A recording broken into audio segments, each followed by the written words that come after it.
Hola, hola, bienvenidos a Odres Nuevos, este encuentro de amigos, este encuentro alrededor de la palabra de Dios. Estamos usando, como vos ya sabés, la Biblia de la Nueva Reforma, que vos podés conseguir en Editorial Peniel, pero con la idea siempre de pedirle al Espíritu Santo, ¿no?, que nos mantenga moldeables, plásticos, dispuestos para que Él continuamente nos esté renovando, que el máximo, la vara más alta en tu vida sea apenas el inicio de lo nuevo que Dios quiere hacer en este tiempo en tu vida y en tu congregación.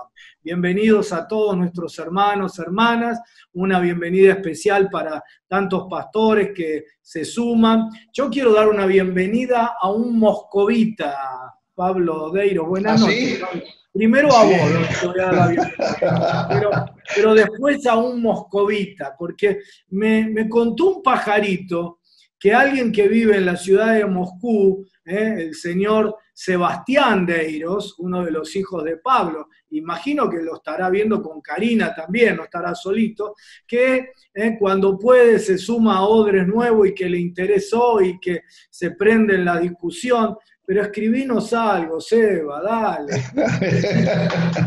Yo le tengo miedo, ¿sabés que le tengo miedo? Porque si ese tipo empieza a hablar, nos deja tirado por el piso, ¿no? Nos deja callado a todos, ¿no? Ese es un fenómeno, ¿no? Así que bueno, pero si nos estás viendo en el programa de hoy, Seba y Karina y los chicos allá, los abrazamos y los bendecimos y nos invitamos que nos compartan esto, ¿no? Bueno, Pablo, tengo acá también, que también es de Editorial Peniel, Comentario Bíblico Hispano 2.0. Recién le comentaba antes de empezar el programa, yo tenía Mateo y Marcos acá en casa, pero Marcos me lo afanó mi hija y mi yerno Ezequiel, porque están estudiando Marcos con Pablo Deiro, ¿sí? Y la Biblia de la Reforma esta, que es la única que yo tengo acá, me la afanó mi otro hijo Ezequiel, porque dice, me encantan las notas de Pablo Deiros y está estudiando la Biblia con Pablo Deiro. Así que a Pablo Deiro lo tenemos hasta en la sopa acá en la familia Raider, lo estudiamos por todos lados. Muy bien. Pero todos estos materiales los podés conseguir otra vez en la web de Editorial Peniel. Nos quedó del programa pasado, Pablo, yo te tiré ahí, te mojé la oreja para que charláramos, porque no nos estamos corriendo demasiado de Éxodo, pero porque el tema está latente, flotante ahí en el libro de Éxodo, pero que entremos en un tema que es bastante terreno resbaladizo, ¿no? Pero no le vamos a esquivar al bulto, ¿sí? Amén. Es el tema, yo te lo introduje el otro día diciéndote el tema que los teólogos, los filósofos han llamado la teodicea, ¿no? La palabra teodicea significa la justificación de Dios, ¿no? Es decir, cómo un Dios que es soberano y amoroso permite que el mal y el sufrimiento ocurran, existan, ¿no? O no es amoroso y por eso permite el dolor, las injusticias, las guerras y toda esa historia, o si es amoroso, entonces no es tan soberano para permitir que esto ocurra y no tiene todo el poder para impedirlo. Y este dilema, ¿no? ¿De qué hago? ¿Me quedo con el Dios de amor o con el Dios de poder? ¿O lo divido y Dios no es o una cosa u otra? Es lo que se llama la teodicea. Introduzco el tema así diciendo esto, ¿no? Porque estamos en el libro de Éxodo y allí veíamos en el programa pasado esta confrontación de poderes, el poder de Dios y el poder satánico, ¿verdad? Encarnado en la figura del faraón, ¿no? La teología clásica, post-agustiniana, la teología teísta, el pensamiento iluminista occidental, han propuesto, Pablo, que el problema este de la teodicea es un problema de la providencia divina. Es decir, a ver, ¿cómo lo explico? Han tratado de decir que detrás de cada sufrimiento, de cada motivo de dolor, porque este no es solamente un problema de la reflexión existencial de por qué hay mal en el mundo, sino que es el problema que vos te planteás, hermano o hermana, cuando una prueba viene a tu vida, ¿no? ¿Por qué Dios la permitió? O Dios no me ama, y algunos se enfrían diciendo Dios no me ama, no tiene interés en mi vida, o Dios entonces no es soberano, ¿no? Y no tiene poder para impedirlo, ¿no? Y entonces, esta problemática que es cotidiana, y de todos nosotros, algunos, te decía, la teología clásica, el pensamiento iluminista, han dicho que es un problema de la providencia divina, es decir, han tratado de decir que detrás de cada sufrimiento, de cada experiencia traumática, de cada situación de dolor, hay, aunque no lo entendamos, un motivo amoroso y sabio de Dios, de la providencia, de manera tal de mantener en pie la soberanía absoluta de Dios y su amor sin límite, de manera tal de que no le quitemos a Dios ninguno de sus atributos. Ahora, el problema con esta interpretación es que es absolutamente diferente a la visión que Jesús tenía de la realidad. Claro. Y mirá, traje de la biblioteca, ya que fui a buscar tu comentario bíblico, traje este libro, no sé, de la década del 90, creo, ¿no? Sí. 1997, sí.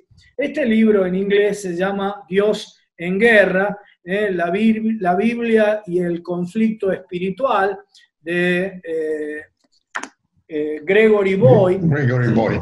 ¿Sí? Que es un hombre que trajo, en su momento levantó bastante polvareda, ¿no? Porque sí, va en contra de esa postura clásica de la teología cristiana, ¿no? Te introduje el tema, Pablo, ya te mojé la oreja, ahora bueno, te toca a vos. Muy bien. Yo leí el libro de Boyd hace ya como 20 años atrás, o quizá un poco más, 25 años atrás. Cuando lo leí también me revolvió todo, porque el planteo teológico que él hace en su teodicea, obviamente no es lo que nosotros hemos aprendido en el seminario. Quizás aquí conviene decir que el doctor Boyd se graduó, tiene un PhD en teología del Seminario Teológico de Princeton, ha sido un destacado pastor presbiteriano y la gran contribución, más allá de cómo se lo interprete, la gran contribución que hizo Boyd fue una crítica muy fuerte desde la teodicea a la teología clásica calvinista, que vos la resumiste muy bien hace un minuto, ¿no es cierto? Tratando de encontrar en la providencia divina una respuesta al problema del mal en la experiencia humana. Si hay algo de lo que podemos estar bien seguros, es de la realidad del mal. Es decir, eso se verifica en la experiencia de cualquiera, desde que te da un martillazo queriendo clavar un clavo hasta un cáncer, pasando por Alzheimer y cualquier otra, la pandemia y cualquier otro mal que se sufre en la experiencia. Vos no necesitas crear un argumento lógico para convencer a alguien de que el sufrimiento es una realidad en el mundo, de las contradicciones que se producen en todos los niveles de la realidad, de que el orden natural es un verdadero caos y el orden humano no es menos caótico e incluso contradictorio. El problema está en cómo interpretamos esto y especialmente cómo lo interpretamos desde el concepto de Dios que tenemos, es decir, desde la teología que tenemos. Toda persona tiene una teología, incluso el que dice que no cree en Dios, lo dice desde una postura teológica, ¿verdad? Lo mismo que el agnóstico.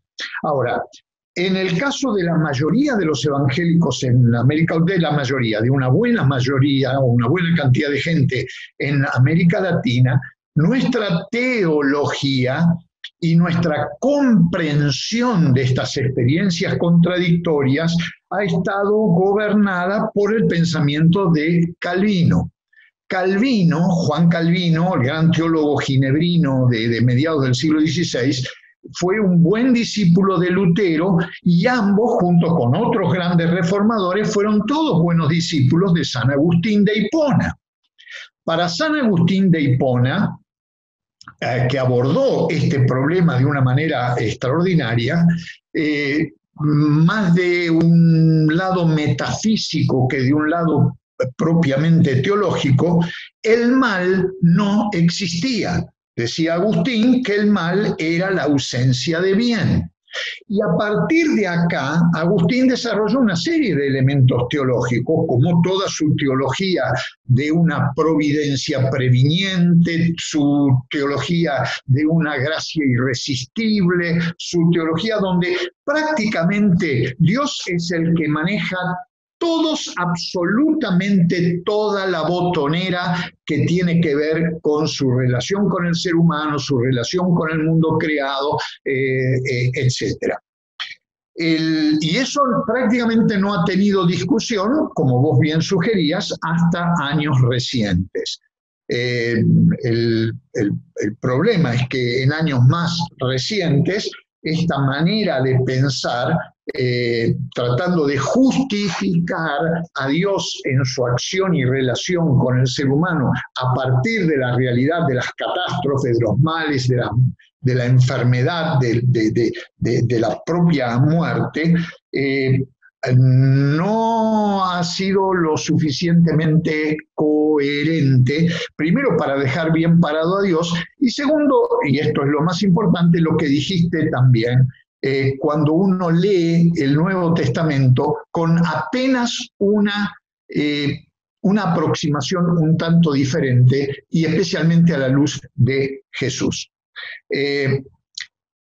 Si uno se queda con un planteo calvinista tradicional, con un fuerte énfasis sobre la soberanía de Dios, mayormente fundado en una lectura del Antiguo Testamento y no tanto del Nuevo Testamento, fácilmente puede llegar a la conclusión de que Dios está en control de todo. Cuando yo digo Dios está en control de todo, eso entonces significa que la muerte, la enfermedad, las desgracias, las injusticias, el caos moral y todo lo demás también está bajo el control de Dios. Y ahí es donde empiezo a pisar la cáscara de banana, porque termino haciéndolo a Dios cómplice de acciones que son contrarias a su voluntad revelada, y si no cómplice de acciones, por lo menos, y acá viene el gran argumento en círculos calvinistas, lo atribuyo a la voluntad permisiva de Dios. Ahora, si Dios permite que la muerte ocurra, que el mal ocurra, que la desgracia ocurra, el siguiente argumento al que me veo forzado es decir que lo permite para mi bien. Y el siguiente argumento es que si yo ahora no lo veo, algún día lo voy a entender. Que de alguna manera, cuando me ataca un cáncer y amenaza mi vida, Dios lo permite para bien. Y acá entonces, con esta presuposición teológica, yo voy a los textos del Nuevo Testamento, generalmente sacados de su contexto, a buscar justificación a una teología que es anterior al texto bíblico. Es decir, le impongo al texto bíblico una presuposición que yo ya tengo, las más de las veces, de carácter metafísico, filosófico o de una teología que no se nutre de la experiencia, como tiene que ser toda buena teología, de nuestra experiencia con Dios, el Dios y Padre de nuestro Señor Jesucristo. Cuando, como vos sugerías, consideramos a Jesús, el ministerio de Jesús y la vida de Jesús, da la impresión como que Dios es un Dios de poder, de un amor poderosísimo, pero que no siempre se sale con la suya. Es decir, que no siempre se cumple su voluntad de manera perfecta. Y Jesús lo vivió. De hecho, es interesante, lo que me viene a la cabeza en este momento es la tremenda angustia de Jesús en el jardín del Getsemaní. Ahí hay un ser humano que está batallando con una teodicea. Si los registros en el Evangelio son ciertos, y no hay por qué dudarlo, especialmente el registro de Marcos, que quizás escuchó la oración de Jesús escondido semidesnudo entre los arbustos del huerto y la registró, porque alguien escuchó esa oración y alguien vio que Jesús transpiraba como gotas de sangre. Eso es un testigo humano, de algún lado lo sacaron, no es una historia, una leyenda, una fantasía. Y el potencial testigo no fueron ni Pedro, ni Juan, ni Jacobo, que estaban durmiendo la mona ahí a unos metros de Jesús, sino que tiene que haber sido Juan Marcos, que, como nos sugiere el propio relato bíblico, estaba siendo testigo de todo esto y que después lo plasmó en su registro y que otros evangelistas copiaron. ¿Qué es lo que está haciendo Jesús allí? Jesús está involucrado en una lucha tremenda. ¿Qué es lo que le dice al Padre? Padre, si es posible que pase de mí este sufrimiento. Allí no tenemos a un Dios en control, en Jesús dominando la situación de taquito, como si no el sufrimiento fuese una sensación de sufrimiento, como si la agonía fuese una sensación de agonía y no sufrimiento y agonía en serio, padeciendo en serio. Ahora, uno podría decir, bueno, Dios permitió eso para algo bueno como es nuestra redención. Pero Dios puede usar un medio malo para alcanzar un fin bueno. Entonces, estos planteos, y podríamos seguir por un buen tiempo más haciendo planteos de este tipo, nos llevan a pensar de que nuestra teología tradicional, calvinista, agustiniana, nuestra herencia teológica y aproximación acá, como menos peca de ingenuidad en algunos casos. Cuando vos estás realmente cara a cara con el caos, frente al caos, cuando te encontrás, como sugeríamos el programa anterior y vos lo mencionaste otra vez, en un choque de poder con las fuerzas del mal destructivas, es muy difícil decir, Dios está permitiendo esto para mi bien. Es muy difícil. Y nosotros como pastores, Carlos, hemos estado, no sé, cientos de veces frente a una escena de dolor terrible y siendo testigos de la obra destructiva de Satanás, pero en grado superlativo. Y es muy difícil decirle al que está sufriendo, Dios lo está permitiendo para tu bien. Y acá es donde nosotros necesitamos un planteo diferente. Gregory Boyd fue uno de los, quizás, no sé si el pionero, pero uno de los que intentó encontrar una aproximación diferente al problema del mal, al problema de la teodicea, y planteó la idea de que Dios, nuestro Dios, tal como lo conocemos a través de Jesús, es un Dios en conflicto. No es el controlador de absolutamente todo, no tiene por qué serlo, aunque Él es el Señor, Él es el soberano, Él es el rey, Él es el único rey, rey de reyes y señor de señores, pero no necesariamente tiene por qué estar en control de todos, de todo, ni tampoco es necesario que nosotros como humanos lo justifiquemos en sus acciones y decisiones, diciendo que Él permite ciertas cosas para nuestro bien, sino que Dios es un Dios en conflicto. Cuando uno simplemente permite esta idea alojarse en el pensamiento y va a la Biblia como testimonio de quién es Dios, como registro de la revelación de Dios, es impresionante la luz, la claridad que adquieren algunos pasajes bíblicos que de otro modo eran contradictorios y carecían de sentido. Y vos señalaste muy bien en el ministerio de Jesús, y ministerio de Jesús y también en Pablo, esto se ve con total claridad. Jesús está en una permanente confrontación contra Satanás y no siempre las gana. Desde su humanidad, no siempre las gana. Él es el que tiene la victoria final y en la cruz, como dice Colosenses, Él ha vencido a todo poder, a toda fuerza, a todo dominio y todo lo demás, pero el conflicto está. En la práctica pastoral, cuando entramos en lo que se ha llamado, y quizás no muy felizmente, pero sí adecuadamente, guerra espiritual, cuando entramos en este concepto de confrontación contra Satanás y sus huestes, esta aproximación teológica nos ayuda de una manera extraordinaria, porque encontramos el sentido de este conflicto, encontramos el sentido y las fuerzas necesarias para confrontar al enemigo con el nombre que tenga, en el nombre de Jesús, y dar pelea, sabiendo que, en definitiva, ya tenemos la victoria en Cristo. Tremendo. Bueno, para que nadie se nos pierda en el camino de la reflexión, cuando estamos hablando de Dios en conflicto, no estamos diciendo que Dios tenga conflicto, ¿no? Sino que... O que tenga que ir al psicoanalista o al psicólogo, ¿no?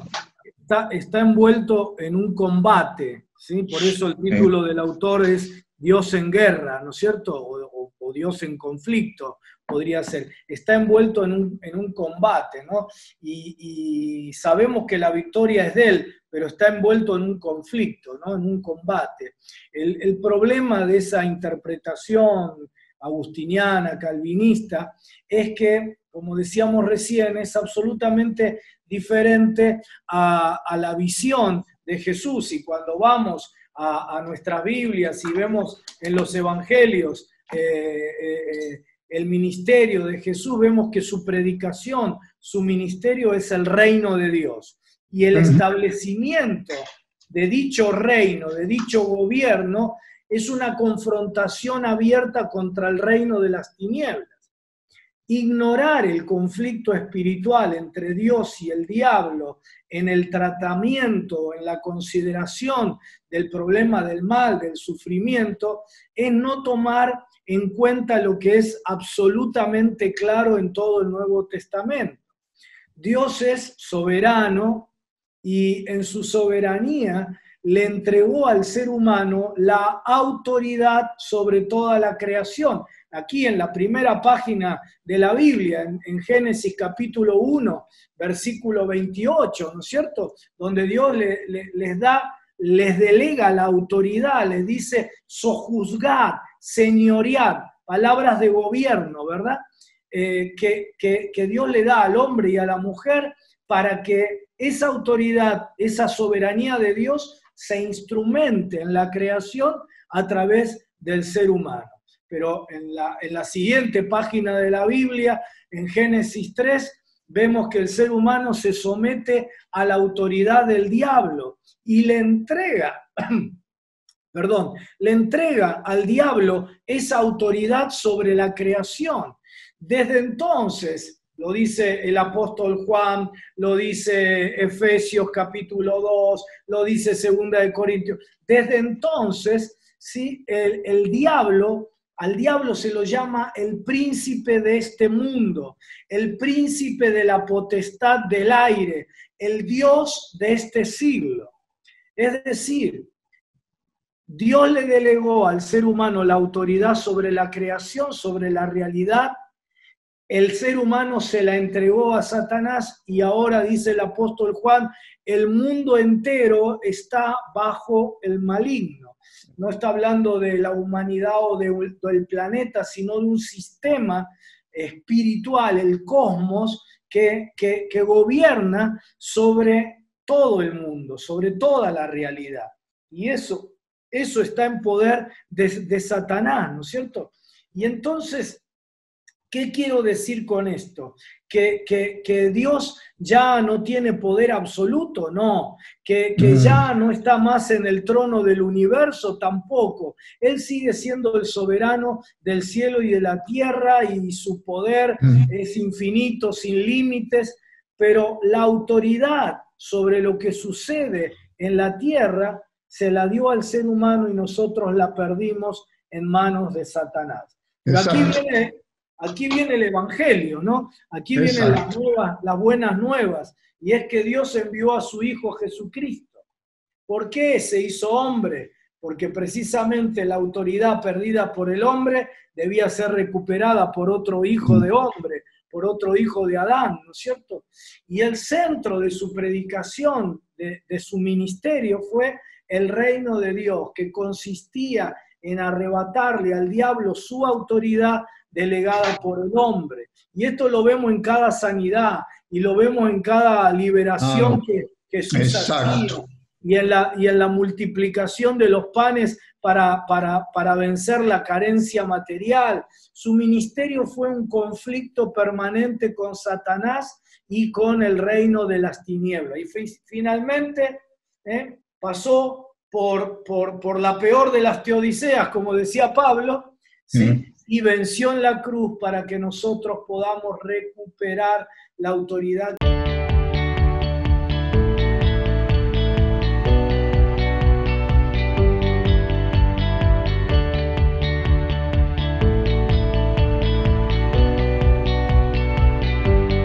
El problema de lo que estamos charlando acerca de la visión que la teología post-agustiniana, que el iluminismo trajo acerca del problema del mal, esto que hemos explicado, la teodicea, es que si Dios está en absoluto control de todo lo que sucede en el mundo, nos enfrentamos por lo menos a un par de problemas, además del que ya hemos dicho, ¿no? De que nuestra perspectiva sobre el mal sería diferente a la de Jesús.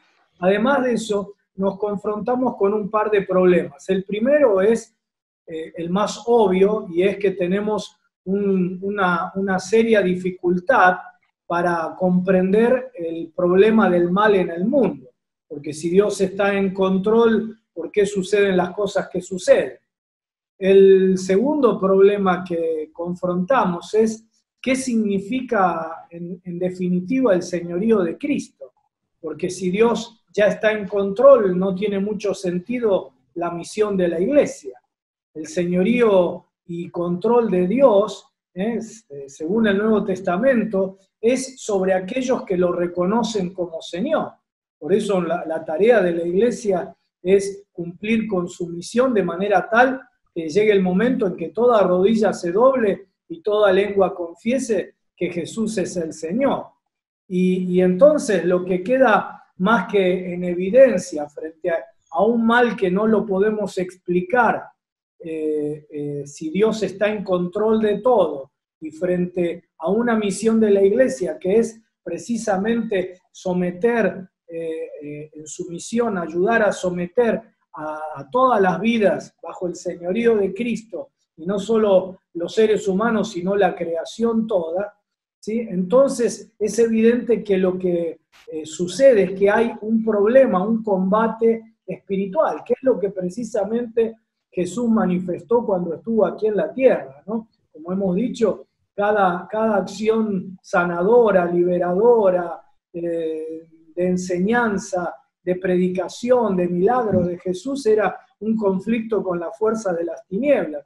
Él anunciaba el reino de Dios ha llegado, es decir, el que antiguamente tenía autoridad sobre esta área, sobre esta región, sobre estas vidas, ahora ha sido desalojado por el reino de Dios. Ahora, Pablo, yo quisiera que también quede claro, ¿no?, para toda nuestra audiencia, que este no es un combate entre pares, ¿sí?, entre dos dioses que están disputándose la soberanía, ¿no? A ver quién tiene supremacía, sino que es una rebelión de un ser inferior, ¿no?, de una criatura y sus seguidores contra el verdadero soberano, ¿no? Y que esa confrontación, ¿sí?, es el resultado de esa confrontación ya ha sido resuelto en la cruz, y como dice el autor de Hebreos, la epístola a los Hebreos, ahora el Señor está a la diestra del Padre, en el lugar de máxima autoridad, a la espera de que la Iglesia ejerza esa autoridad y ponga a todos los enemigos por debajo de sus pies, o lo que el apóstol Pablo dice allí en Romanos, que Dios aplastará en breve bajo los pies de la Iglesia a Satanás. Me parece que es importante que vos clarifiques un poco más esto de que no es una confrontación entre pares, ¿no? Sí, efectivamente. Se habla tradicionalmente justamente de la lucha entre dos reinos, el reino de Dios y el reino de las tinieblas. El Jesucristo como Señor, Satanás como rey del reino de las tinieblas.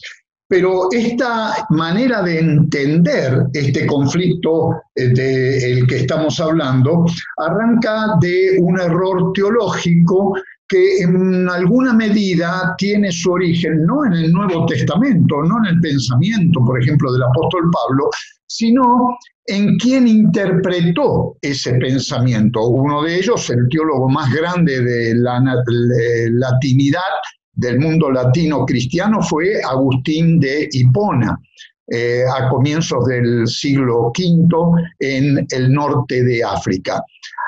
Agustín hablaba del reino de Dios y Agustín hablaba también del reino de las tinieblas y los ponía en confrontación horizontal el uno contra el otro. Y en esto Agustín refleja sus antecedentes antes de convertirse. Agustín había militado en el maniqueísmo y buena parte de la teología de Agustín es de alguna manera una reacción contra el maniqueísmo, pero en este punto pisó la cáscara de banana, porque suena más maniqueo que cristiano, cuando produce esa confrontación horizontal entre el bien y el mal, entre el reino de Dios y el reino de las tinieblas. Los discípulos de Agustín, y entre ellos nuestro querido hermano Martín Lutero, que era monje agustino, no logró superar esa comprensión de este conflicto. Como ese conflicto era contradictorio con lo que su fe le decía, lo negó. Es decir, no existe tal conflicto, no hay guerra espiritual. Lo mismo hizo Juan Calvino. De allí que aquellos de nosotros que somos de alguna manera herederos de la teología calvinista o tenemos una buena dosis de calvinismo en nuestra comprensión de la fe y denominaciones evangélicas tradicionales, terminan por negar este conflicto. Es interesante que son creyentes evangélicos de una tradición teológica un tanto diferente de la calvinista, como es la teología arminiana, que sostienen nuestros hermanos pentecostales mayormente, reaparece con ellos, no tanto desde la teología, pero sí desde la práctica, el concepto de guerra espiritual y de conflicto. Yo creo que nosotros tenemos que hacer una revisión crítica de nuestra teología, sea calvinista, sea luterana, incluso la propia teología pentecostal necesitan una revisión crítica. Y la mejor manera de hacerlo es ir a las fuentes, ir al Nuevo Testamento. ¿Qué es lo que encontramos en el Nuevo Testamento? En el Nuevo Testamento encontramos exactamente, Carlos, lo que vos describías hace un rato. Es la criatura rebelde por excelencia, Satanás, el que se rebela contra el señorío de Cristo, contra la soberanía de Dios. Y esa criatura rebelde, desde Génesis en adelante hasta Apocalipsis, arrastra a la humanidad y entra en conflicto con la Iglesia. Cuando uno ve el ministerio de Jesús, como ya lo hemos explicado, sus enseñanzas, sus milagros, las señales, los prodigios, etcétera, etcétera, aún su muerte en la cruz, uno ve detrás de esto el conflicto cara a cara entre el Dios creador y redentor contra la criatura rebelde y su pecado de desobediencia, de orgullo y de rebelión. Este conflicto va a tener su batalla más crucial en la cruz del Calvario. Hay un versículo, Carlos, muy interesante, al que los lectores de la Biblia lo pasan por arriba, no les llevan el apunte, pero que es la clave para entender esto que estamos explicando. En el Evangelio de Lucas, en el capítulo 22, donde se narra en los últimos versículos el arresto de Jesús, recordarán ustedes que Jesús está en el Getsemaní con los discípulos, él está orando y aparece Judas con la tropa del templo para arrestar a Jesús, lo arrestan, hay una serie de incidentes ahí en el medio, de hecho bastante violentos, y estas son las palabras literales de Jesús en Lucas 22, el versículo 52-53. Lo voy a leer de la Nueva Versión Internacional y luego voy a hacer un comentario sobre esto. Luego dijo a los jefes de los sacerdotes que lo habían venido a arrestar, a los capitanes del templo y a los ancianos que habían venido a prenderlo. ¿Acaso soy un bandido para que vengan contra mí con espadas y palos? Todos los días estaba con ustedes en el templo y no se atrevieron a ponerme la mano encima. Noten la situación de conflicto, de pelea, de lucha y de violencia en el medio. Y escuchen estas palabras. Pero ya ha llegado la hora de ustedes, cuando reinan las tinieblas, el reino de las tinieblas. Cuando llegó el reino de las tinieblas a adquirir el control de la realidad humana, exactamente en este escenario crucial, en esta batalla terrible que fue el arresto, la crucifixión, la muerte del Señor, donde Satanás creía que la había ganado. Fíjense qué cosa interesante, viene la crucifixión. ¿Qué pasó cuando Jesús estaba colgado del madero al mediodía? ¿Qué dice el texto bíblico? Que se oscureció y las tinieblas llenaron la tierra. Se han dado 1.000.000 de explicaciones a ese fenómeno, astrológicas, astrofísicas, climáticas, etcétera, etcétera, etcétera, que era una nube de tormenta, que era una nube de polvo por la cantidad de peregrinos que había en la ciudad, que era, en fin, un eclipse y todo lo demás. No hay evidencia de ninguna de esas cosas. Yo creo que el fenómeno fue un fenómeno 100% espiritual. Mientras nuestro Señor daba su vida por amor a nosotros, hubo una hiperconcentración de entidades espirituales del reino de las tinieblas que crearon un correlato físico de esa presencia poderosa y fuerte en la cruz, mientras liquidaban, mataban a Jesús sobre la cruz. Y Jesús fue claro en anticiparlo. y vale la pena volver a leerlo. Ya ha llegado la hora de ustedes cuando reinan las tinieblas. Estamos bajo el imperio de las tinieblas. Hay muchos creyentes evangélicos que tienen un evangelio de gloria. No hablan de la cruz, no hablan de sufrimiento, no hablan de incertidumbres, no hablan, es un evangelio de gloria, está todo bien, la bendición de Dios, la prosperidad, etcétera, etcétera, me alcanza y yo veo fenómenos. No es eso lo que enseña el Nuevo Testamento. El Nuevo Testamento dice que el ejército cristiano está en la trinchera, está en medio del combate, está sufriendo, está en agonía, está padeciendo, sigue disparando con el evangelio, sigue resistiendo la maldad y al hombre de maldad, como dice Pablo en 2 Tesalonicenses. Es guerra, es conflicto, y estamos en plena batalla. ¿Cuándo se termina la batalla? ¿Cuándo viene la victoria definitiva? Con el regreso de Cristo. Vuelvan a leer Primera y Segunda Tesalonicenses. La hora de las tinieblas, el reino de las tinieblas, el imperio de las tinieblas y su rey, su dictador, Satanás, se terminan con el retorno glorioso de Cristo.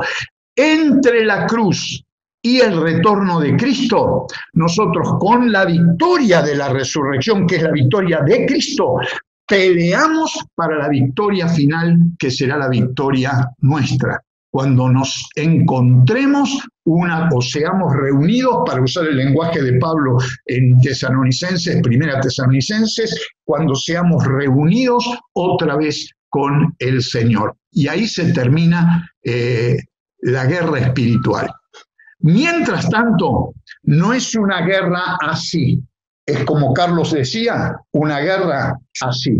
Es el Señor Jesucristo guiando a su ejército que está en el campo de batalla peleando contra Satanás, resistiendo al malvado, como dice Pablo en 2 Tesalonicenses, resistiendo y haciendo que el mundo todavía sobreviva. Miren, si no fuera por el testimonio de la iglesia, si no fuera por las acciones de los creyentes, las oraciones de los creyentes, la proclamación de la palabra del Evangelio, si no fuera por la conducta de santidad de los cristianos, este mundo hace rato se hubiera hecho añicos. Eso no ha ocurrido, ¿saben por qué?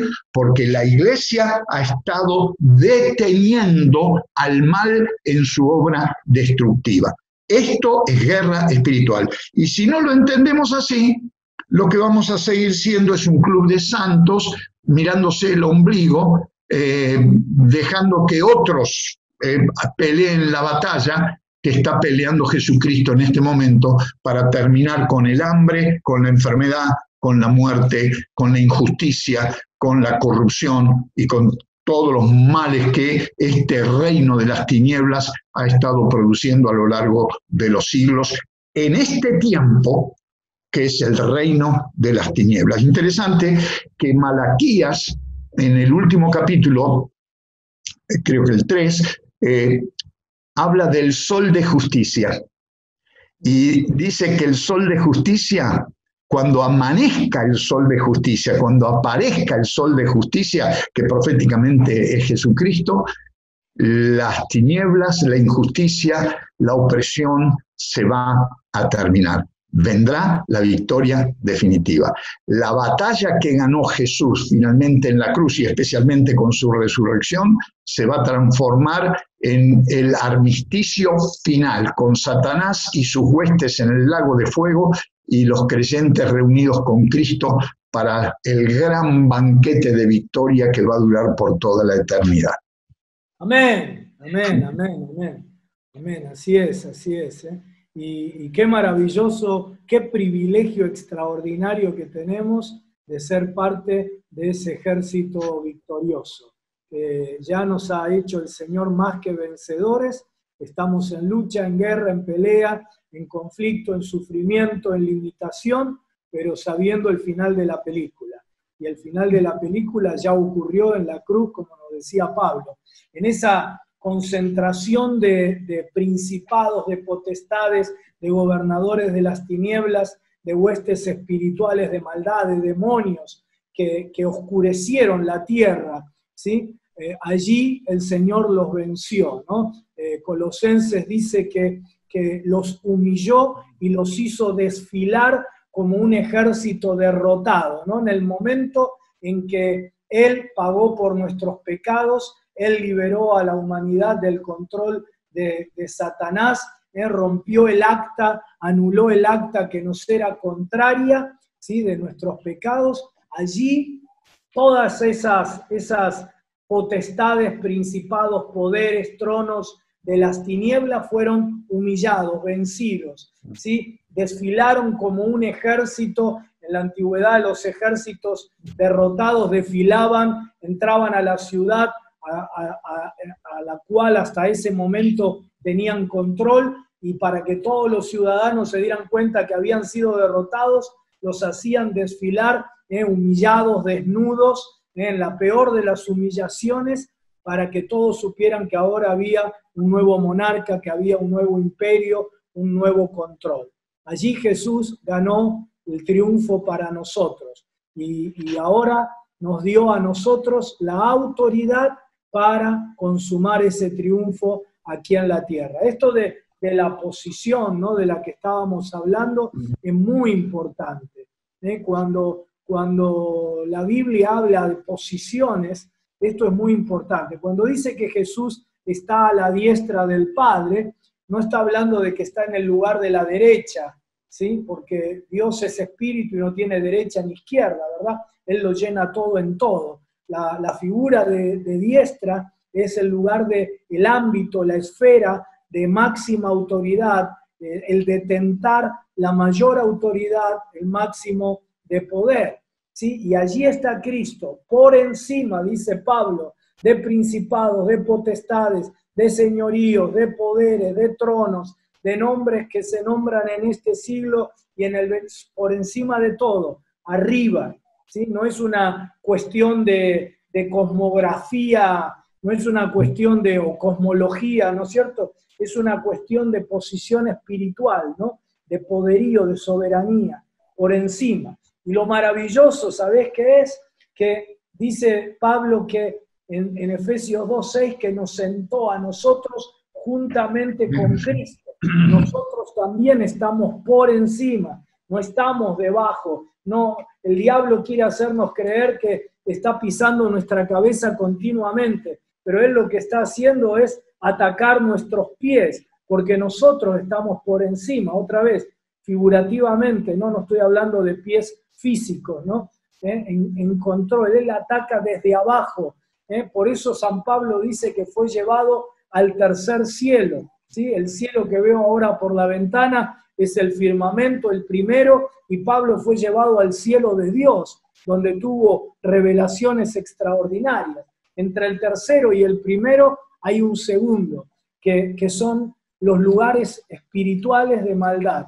Dice que están en las esferas celestes, en ese segundo cielo, por debajo, otra vez, no es una cuestión de cosmología, sino que es una cuestión de soberanía, ¿sí? Por debajo de Cristo y por debajo de la iglesia.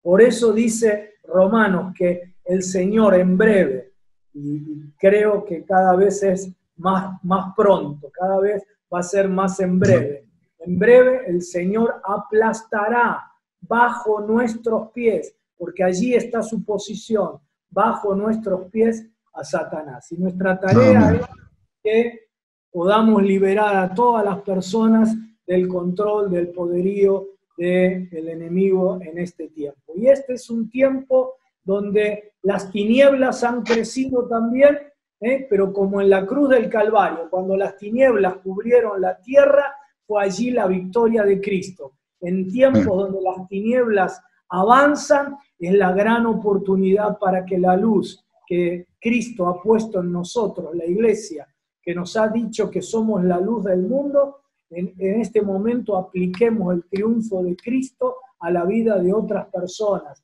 a las estructuras pecaminosas, a los ambientes y a los ámbitos donde las tinieblas están reinando, ¿no?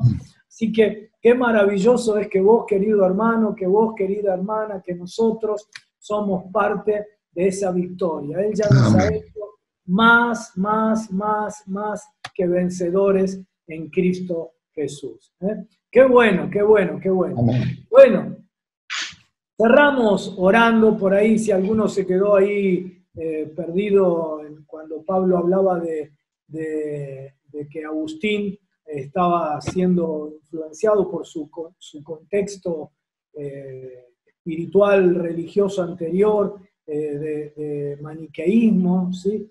Algunos pueden decir, ¿qué es el maniqueísmo? Bueno, era un hombre llamado, algunos algunos escritos lo llaman Mani, otros Manes, no es Facundo Manes, ni es el maní de la picada.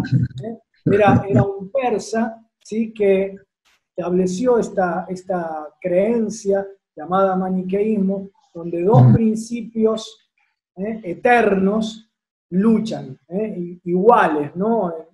En equivalencia, luchan entre sí, el bien y el mal, pero entre sí, ¿no? Y en equivalencia. Bueno, el cristianismo no tiene nada que ver con esto, ¿sí? Hay un solo principio eterno, un solo creador, ni siquiera un principio, una persona, un solo creador, nuestro Dios, Padre, Hijo y Espíritu Santo, que sigue siendo soberano y en este tiempo le ha dado a la Iglesia la posibilidad de obtener la victoria en esta tierra sobre los principados y las potestades de Satanás. ¿Qué te parece, Pablo, si oramos? Amén. Tal vez haya personas que han recibido la enseñanza o la charla, porque no ha sido una enseñanza, ha sido una conversación, y sienten que están en este momento en una situación de conflicto, ¿no?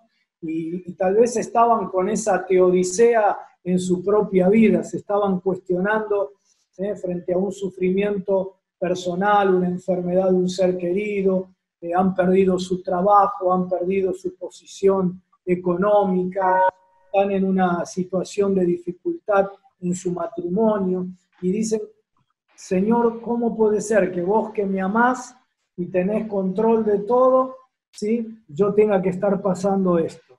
O no tenés poder para liberarme o no me amás como yo creía que me amabas. Están poniendo en duda el amor de Dios, ¿no? Yo quisiera que vos ores para que esta mentira que el diablo estableció y que hemos tratado de aclarar con este programa, ¿sí?, no es Dios el que te pone el cáncer, no es Dios el que te echó del trabajo, no es Dios el que te sume en pobreza o en necesidad. Estamos en medio de un conflicto y Jesús dijo que hay alguien que vino a robar, matar y destruir. Si lo querés tener más claro, tenés que poner allí que el diablo vino a robarme a mí, a destruirme a mí, a matarme a mí.